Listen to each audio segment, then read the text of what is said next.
செய்தி தொலைக்காட்சியின் வாயிலாக கேட்டுக்கொள்கிறேன். சார், இதுக்கு கால அவகாசம் போதல அப்படின்னு சொல்லி சொல்றாங்க. 1 மந்த் தான் கொடுத்துருக்காங்கன்னு.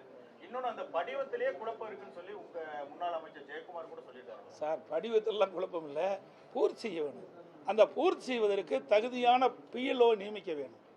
அதில் என்ன இருக்குது? 3 காலம் தான் இருக்குது, எல்லாருக்குமே தெரியும். அந்த 3 காலத்தில் வந்து முறையாக பூர்த்தி செய்வதற்கு அதுக்கு தான் நான் சொன்னேன்.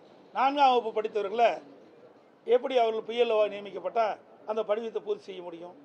இதை யார் செய்வது? அந்தந்த மாவட்ட தேர்தல் அதிகாரிகள், சென்னை மாநகராட்சியின் ஆணையாளர் தான் செயல்படுத்த வேண்டும். அவர்கள் முறையாக செயல்படாத காரணத்தினால இந்த குழப்பம். அது மட்டும் இல்லை, காலதா போதாதுங்கிறீங்க.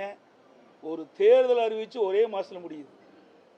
அறிவிக்கப்பட்ட 14 நாளில் நாமினேஷன் தாக்கல் பண்ணி முடிச்சிடுறாங்க. 14 நாட்கள் வாக்குகள் கேட்குறோம். அது முடிஞ்ச பிறகு 3 நாள் கழித்து வாக்கு எண்ணி முடிச்சிடுறாங்க. ஆக